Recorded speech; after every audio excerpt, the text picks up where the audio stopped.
Hello, folks. I'm out here near the beach, right near the beach. It's a beautiful part of the island of Lopez here in Washington State. And I'm rambling to myself, so I figured I might as well ramble to others. um, I guess I was thinking about politics.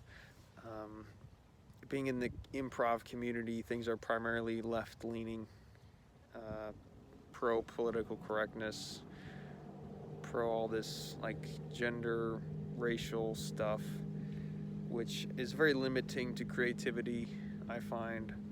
Um, and I find that just if anybody is locked into a political position that you're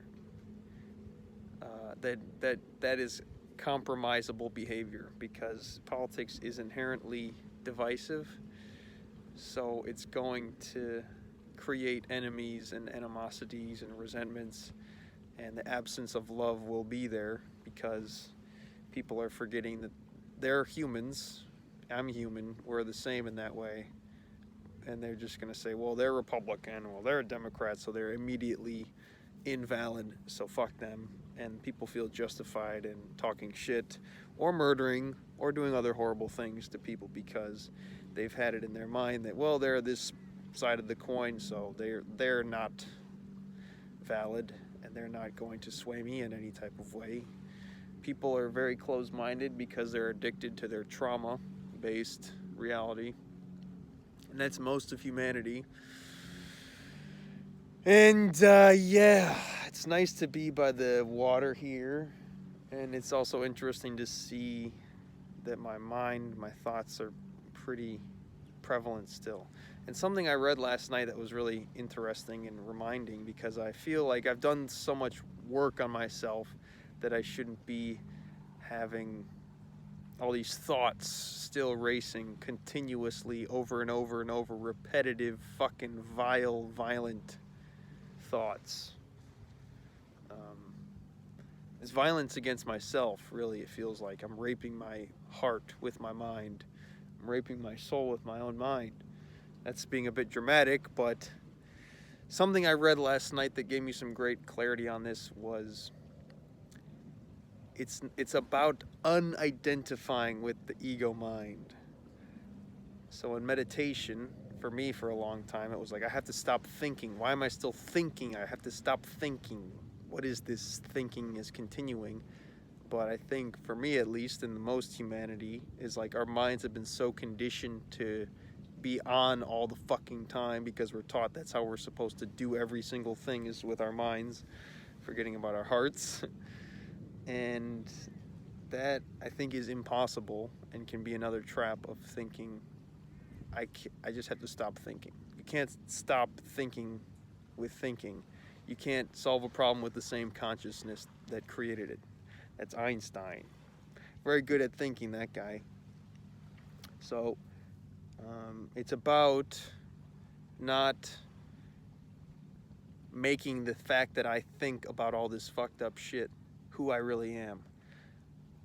Mental being our mentality, our mental processes, our thinking brain, our mind, our ego is like 1% of the wholeness of who we are as beings, as souls. But people get so tricked and duped by the programming and the matrix and this falseness of this reality that they identify fully with their mind, with the 1% of who they are. And I used to think, well, I'm having shitty thoughts, there's something wrong with my brain, when really it's all the programming, the TV, the being raised in schools, parents, bullies, whatever, that gets ingrained into us and then repeats itself disguised as this is who you are now. As our ego can trick us this way with the programming. And it's about realizing, oh, I'm having fucked up thoughts, but it's okay. It's not who I really am. It's just they're reminding me. This is me trying to trick you into believing that I am real, the ego. And in that moment, we have a choice to identify with that or bring awareness to it and say, no, I'm not going to subscribe to that. That's just something that popped up. Like a little kid, if a little 4-year-old is telling you how to live your life, are you going to take him or her that seriously? Or are you just going to go, it's okay, whatever you want, and then just whatever, however you can manage or handle them. But some people will yell at the 4 or 5-year-old because they're traumatized and programmed and they don't realize it, which is all of us. It's a matter of being aware of that. And we can just kind of see it, listen to it, understand it, and let it go about its business. We don't have to fight with anything. You don't have to combat anything. It's a matter of surrender and just seeing and witnessing.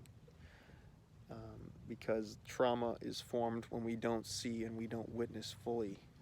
If it seems really scary, we'll recluse or we'll fight or flight or freeze or try to fix something, and then trauma gets stored in the body and it comes out many years later, or it comes out at yelling at somebody you love or things like that.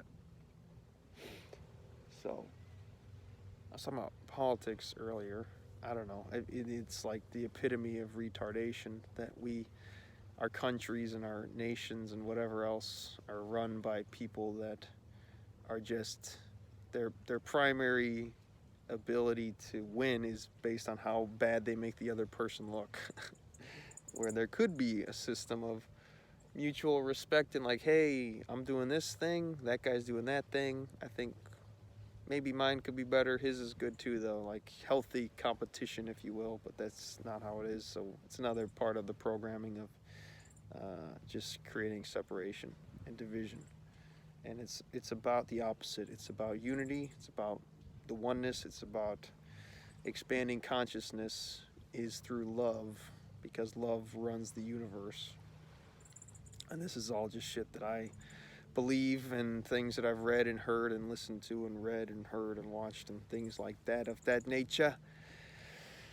So I don't really know for sure. I'm just one human being speaking the truth as I see it. So hope you enjoyed it, folks. I'm gonna perhaps go in this water. It's pretty cold. But yeah. Okay. Love y'all. Hope you got something of value out of this ramble. Peace.